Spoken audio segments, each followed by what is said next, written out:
ஒற்றை அறிக்கை மூலம் ஆரவாரமின்றி கட்சி தொடங்கிய விஜய் தவேக தற்போது பார்த்திங்கன்னா தமிழகம் முழுவதும் ஆரவாரமாக காட்சியளிக்கிறதுன்னு சொல்லலாம்.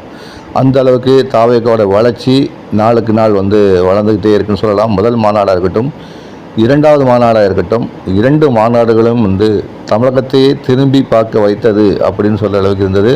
ஏன்னா எல்லா அரசியல் கட்சிகளும் வியந்து பார்த்த மாநாடு தவேக மாநாடாக தான் இருக்கும். கூட்டம் அந்த அளவுக்கு இளைஞர்களின் எழுச்சி மிகுந்த ஒரு கூட்டமாக அந்த மாநாடுகள் அமைந்தது. தமிழகத்தில் ஒரு திருப்புமுனை தான் என்று தான் சொல்ல வேண்டும். அந்த அளவுக்கு மிகப்பெரிய ஒரு கூட்டத்தை கூட்டி காட்டினார் விஜய்ன்னு சொல்லலாம். தன்னெழுச்சியாக கூடிய கூட்டம். ஏன்னா ஒரு மதிய உணவு கூட கொடுக்க முடியாத ஒரு சூழ்நிலை. அவ்வளோ 5 லட்சம் மக்கள் திரண்ட ஒரு கூட்டம். மாலை 4 மணிக்கு தொடங்கிய அந்த மாநாடு. இப்படி இருக்கையில் இவ்வளோ கூட்டங்கள் வருவது எவ்வளோ பெரிய சாத்தியம் என்று ஒரு ஆராயக்கூடிய ஒரு விஷயமாக தான் பார்க்கப்படுது. அந்த அளவுக்கு பல்வேறு நிகழ்வுகள் இது முக்கியத்துவம் பெற்றதாக இந்த மாநாடு நிகழ்கிறது. இதுக்கு அடுத்த கட்டமாக தான் விஜய் மக்கள் சந்திப்பை நடத்த போகிறாரு திருச்சியில். அதுக்கான அறிவிப்பையும் வெளியிட்டாச்சு. அதுக்கப்புறம் முழு வீச்சில் விஜய் பயணிக்க தொடங்க போகிறார் சட்டசபை தேர்தல். ஏன்னா 6 மாதம் தான் இருக்குது. இந்த 6 மாதத்தில் வெற்றி கனியை பறிக்க வேண்டும் என்பதில் மும்முரமாக இருக்கிறது தவேகன்னு சொல்லலாம். தவேகவோட தலைவராக இருக்கும் விஜய் தொடர்ந்து நிர்வாகிகளுடன் ஆலோசனை எடுத்து வராரு. தொலைபேசி வாயிலாக, இணையதளம் வாயிலாக ஆலோசனை மேற்கொண்டு வராங்க. கட்சியில் நடக்கிற சிறு தகவல் கூட வெளியில் லீக் அவுட் ஆகக்கூடாது என்பது ரொம்ப கவனமாக இருக்காங்க. அது மாநாடாக இருந்தாலும் சரி, பேரணியாக இருந்தாலும் சரி, கட்சியுடைய அடுத்த கட்ட நடவடிக்கையாக இருந்தாலும் சரி, வெளியே தெரியக்கூடாது என்பது ரொம்ப கவனமாக இருக்காங்க. அப்படின்னு சில தகவல்கள் வெளியே கிளம்பி ஒரு பரபரப்பை தமிழகத்தை ஏற்படுத்துங்கன்னா அது மிக இல்லைன்னு தான் சொல்லணும். சொல்லப்போனால் விஜயோட தவேக அது எந்த நோக்கி பயணிக்கிறது என்பது கிட்டத்தட்ட உறுதியாயிடுச்சுன்னே சொல்லலாம். எந்த நோக்கி பயணிக்கிறது? 2026 தனித்து போட்டி என்று முழங்கிய விஜய் தற்போது 3வது அணியை அமைப்பதில் தீவிரம் காட்டி வராருன்னே சொல்லலாம். அந்த அளவில் விஜய் அணியில் சேர்வதற்கு அமமுக டிடிவி தினகரும் சரி, பன்னீர்செல்வமும் சரி முடிவு செய்திருப்பதாக தகவல் ஏற்கனவே ஓப்பனாகவே சொல்லிட்டாங்க.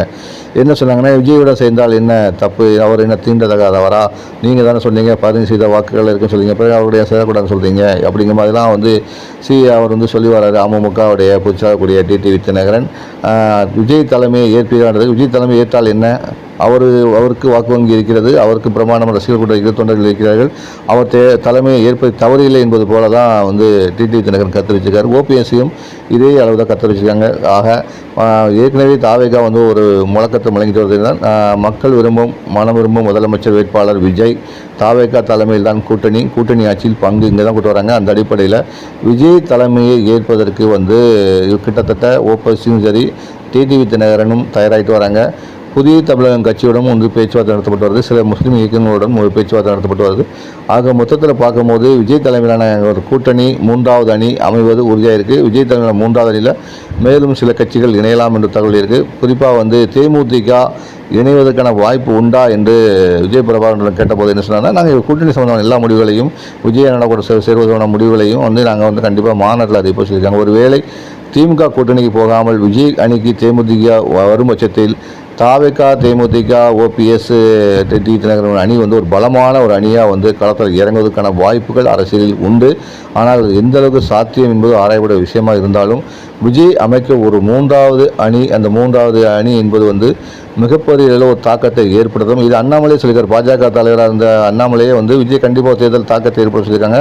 அந்த வகையில் விஜய்க்கு தனிப்பட்ட முறையில், விஜய் கட்சிக்கு தனிப்பட்ட முறையில் 12% வாக்குகள், 15% வாக்குகள் இருக்கும் பட்சத்தில், கூட்டணிக்கு வருவர்களின் கட்சிகளில் சதவீதம் சேர்க்கும் போது 18% வாக்குகள் பெறும் பட்சத்தில் தவேக நிச்சயமாக மிகப்பெரிய ஒரு தாக்கத்தை உருவாக்கும் என்பதில் எந்த ஒரு சந்தேகம் கிடையாது. அதனால தான் எல்லா கட்சிகளுமே, குறிப்பாக அதிமுக கூட்டணி சரி, திமுக கூட்டணி சரி, ரெண்டு கூட்டணியுமே விஜய் அவருடைய மூவிங்கை கவனிச்சு தான் வராங்க. அவருடைய மூவிங் எப்படி இருக்கும், தேர்தல் எப்படி நோக்கி பயணிக்கிறாரு, அவருடைய வேட்பாளர் தேர்வு எப்படிங்கிறத பண்ணுறாங்க. ஏற்கனவே நம்ம சொல்லியிருந்தோம், வேட்பாளர் தேர்வு கிட்டத்தட்ட முடிச்சிட்டாங்க.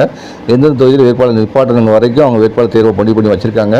தேர்தல் நேரம் நெருங்கும் போது படிப்படியாக அந்த வேட்பாளர் பட்டியல் வெளியிடப்படும். அதுக்கான வாய்ப்புகள் தற்போது உருவாயிடுச்சு. ஸோ அந்த விஷயத்தையும் இவங்க முடித்து வச்சுட்டாங்கன்னு தான் சொல்லணும். கூட்டணி வருவர்களை கட்சிகளுக்கு கேட்கும் தொகுதிகளையும் ஒதுக்குவதற்கு விஜய் அவர்கள் முடிவு செய்திருக்கிறார் என்று சொல்ல வேண்டும்.